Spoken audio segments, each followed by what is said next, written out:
do what I do. Company, the Portuguese, they call it the Companhia General Gratia para Marhawa. I can't say the word, but they were involved. Lloyd's of London, still around. It's a marine insurance company. They insured the slave ships. Barclays Bank,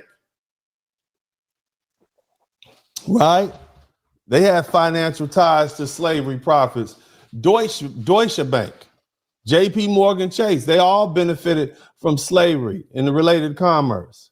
And critically, you had African kingdoms and states that were involved. The kingdom of Dahomey, which is modern day Benin, the Ashanti Empire, which is modern day Ghana, the Oyo Empire, which is Nigeria, the Congo Kingdom, which is Angola, Congo, the Kingdom of Longo, which is the Congo coast. And these African kingdoms weren't just innocent bystanders. They weren't, look, they weren't kidnapped, okay?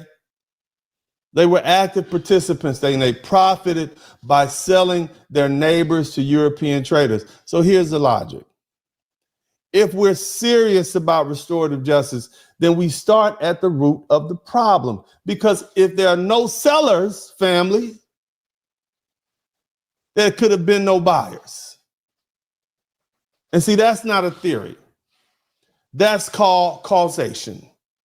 And in the law, causation is everything. Now look, if those African nations feel that they were manipulated or used by Europeans, that's fine. They can file what is called a cross claim.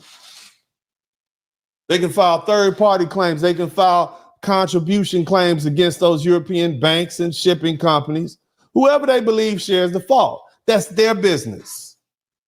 But see, my duty as a legal advocate for foundational Black Americans is not to protect the feelings or the geopolitical image of Africa. It's to make my clients, in this case, my people, whole. Just like any civil case, if a drunk driver hits your car and it turns out the car manufacturer made faulty brakes, the drunk driver can sue the manufacturer later. But first, we sue the one closest to the act. And in this case, African nations are the source of the sale. They put human beings on the block. They took the payments. They helped destroy millions of lives, including the lives of their own cousins, brothers, and neighbors. So don't tell me we want justice if you're not ready to go all the way back to the beginning. Reparations can't be about emotion, family. It must be about responsibility. And legal responsibility starts at the origin of the injury. My job is simple. Follow the facts. Follow the law and make the foundational Black Americans whole again. No apologies, no exceptions. See, we're having a real conversation today. See, a lot of us foundational Black Americans have spent years romanticizing Africa. Some of y'all had little African medallions on.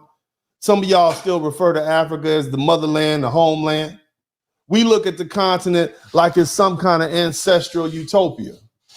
We adopt African names and wear kente cloth and speak about the motherland with mythical reverence. Kind of ancestral utopia. We adopt African names and wear kente cloth and speak about the motherland with mythical reverence. But here's the cold, hard truth. Africa was not just the victim of the transatlantic slave trade, it was a co-conspirator. Now, I know some people are clutching your chest right now. They'll say, oh, but Dennis, slavery in Africa was different. They'll say they didn't know what was happening in America. And the worst one, you can't blame modern African countries because they didn't even exist back then. Well, let's deal with that step by step. So the transatlantic slave trade lasted nearly 500 years.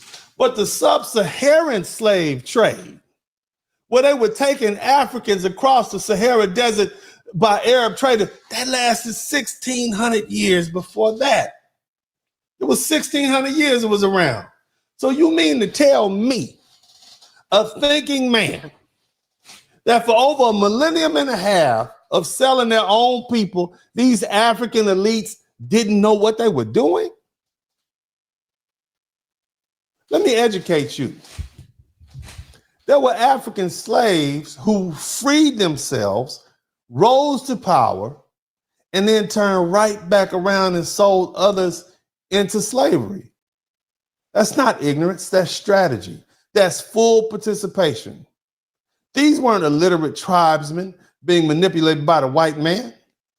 We're talking about kings and generals and merchants, people like King Gizo of Dahomey, who made his kingdom's economy dependent on slave raiding and warfare. What about King Alfonso I of the Congo, who corresponded in fluent Portuguese with the king of Portugal, begging for more priests and guns while still participating in the slave trade? What about the Ashanti rulers who traded enslaved people for muskets, brandy, and textiles and operated with the full awareness of the Atlantic system? Some of these men had Portuguese last names. I'm talking about the kings. They dressed in European fashion, and they sent their children to be educated in Catholic schools in Lisbon. They knew exactly what they were doing in the so-called New World. They weren't in the dark. They weren't in a room at the table. They weren't swinging through the trees. They were educated men. They were profiting. Shout out to Gloria Sabry.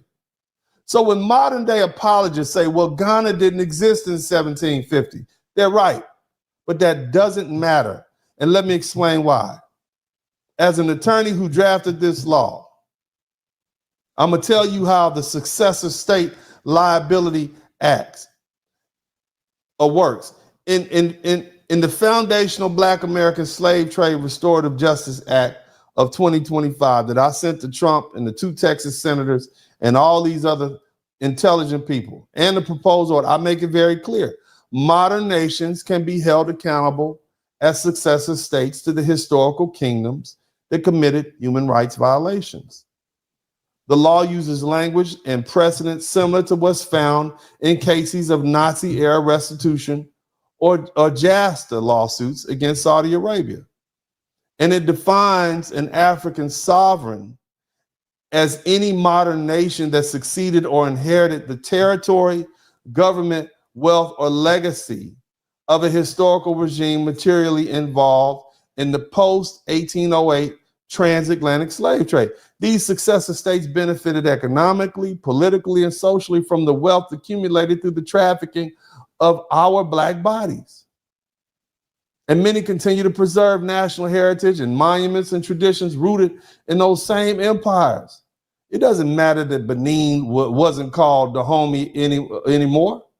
Just like Germany was held accountable for the Nazis, or Turkey for the Ottoman Empire, successor liability applies. This is a standard legal doctrine in international law. Hell, it's a standard legal doctrine in corporations law.